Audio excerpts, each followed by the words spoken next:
Good morning সবাইকে। দেখো আজকের ক্লাসে আমি যেটা করাচ্ছি সেটা হলো ইউনিফর্ম রিসোর্স লোকেটর বা ইউআরএল।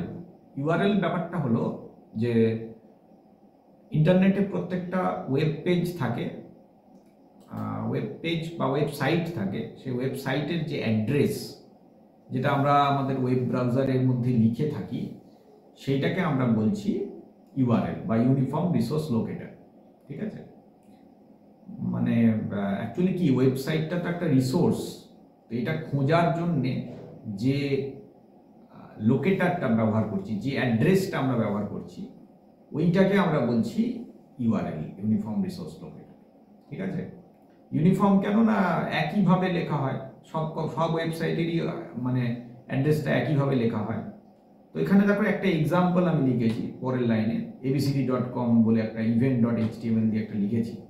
তো এর ভেতরে কিন্তু এই এতগুলো জিনিস লুকিয়ে থাকে, একটা ইউআরএল এর ভেতরে এই যা যা লেখা আছে সব কটা জিনিস লুকিয়ে থাকে। যেমন ধরো এখানে আমি যদি এটা দেখে লিখি কি কি জিনিস পাচ্ছি, দেখো HTTPS যেটা লেখা আছে এটা কিন্তু প্রোটোকল।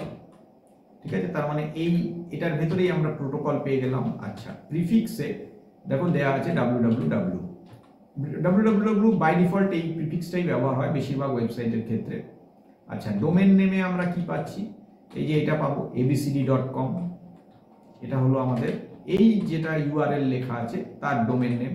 আচ্ছা, আর কি আছে, পোর্ট বাই ডিফল্ট 80 থাকে, 80 থাকে, কোনো কোনো সময় চেঞ্জ হয়, সেটা উল্লেখ করতে হয়, এখানে সেটা লেখা হয়নি। তারপরে যেটা পাথ আছে, পাথটাতে দেখো ওই কোথায় ওয়েব পেজটা আছে তার যে পাথটা, এইটা এখানে পাথ হিসেবে কাজ করছে। স্ল্যাশ অ্যাবাউট স্ল্যাশ দিয়ে যেটা করা আছে এইটা পাথ। আর ফাইল নেম মানে হচ্ছে শেষকালে যে ফাইলটাকে আমরা খুলছি বা যে ওয়েব পেজটাকে খুলছি তার নামটা, এইটা হলো আমাদের এখানে ফাইল নেম।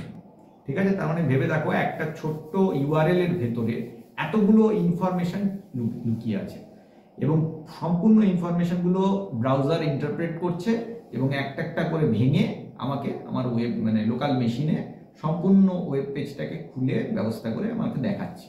এই হচ্ছে আমার টোটাল প্রসেস, বুঝতে পারলে? তো এই জিনিসটা আমি আগের ক্লাসে তোমাদের ডোমেন নেম সিস্টেম পড়িয়েছিলাম। তো কি করে এটা ভেঙে ভেঙে ডোমেন নেম থেকে খুঁজে বের করা হয় সেটা অলরেডি তোমাদের আগের ক্লাসে করানো হয়ে গেছে। আইপি অ্যাড্রেসটা কি সেটাও করানো হয়ে গেছে। সুতরাং ইউআরএল কিভাবে তোমার মেশিনে একটা ওয়েব পেজকে খুলে দিচ্ছে সেটা নিশ্চয়ই বুঝতে পারছো। পৃথিবীর কোনো ওয়েব সার্ভার থেকে সেটা উঠে চলে আসছে এবং এসে তোমার লোকাল মেশিনে খুলছে। এবং যদি তোমার লোকাল মেশিনের ক্যাশের মধ্যে থাকে, ক্যাশ মেমোরিতে, তাহলে তাড়াতাড়ি খুলবে। বা ধরো তোমার রাউটারের ক্যাশে আছে তাহলেও তাড়াতাড়ি খুলবে, কিংবা ধরো আইএসপির ক্যাশে আছে তাহলেও তাড়াতাড়ি খুলবে। সুতরাং এইভাবে ক্যাশ মেমোরিতেও স্টোর থাকে এবং ধীরে ধীরে যদি না থাকে তাহলে এসে যখন মানে প্রথমবার লোড হলো তখন ক্যাশ মেমোরিতে স্টোর হয়ে যায়, তার পরের বার খুললে ওই ক্যাশ মেমোরি থেকে ইউআরএলটা খুলে যায়, ফলে আমরা তাড়াতাড়ি ওয়েব পেজটা দেখতে পাই। এবং ইউআরএল এর সুবিধা হচ্ছে যে ইউআরএল যদি তোমাকে কেউ কাউকে যদি ইউআরএল শেয়ার করে তাহলে যে কোনো ওয়েবসাইট চট করে খোলা যায়। শুধু ওয়েবসাইটের নামটা দিলে কিন্তু সার্চ করতে হয়, যদি ইউআরএলটা দিয়ে দেওয়া হয় তাহলে চট করে যে কোনো ওয়েবসাইট খুলে সেই ওয়েবসাইট থেকে আমরা তথ্য নিতে পারবো। এই হচ্ছে ইউআরএল ব্যাপার, ইউআরএল এর গল্প আর কি।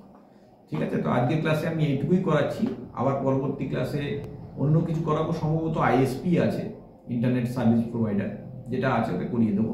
ক্লাসগুলো অ্যাটেন্ড করো, নিশ্চয়ই ভালো লাগবে। থ্যাংক ইউ সকলকে। প্রত্যেকটা ক্লাস ফলো করো, তাহলে দেখবে কন্টিনিউয়েশনটা থাকবে।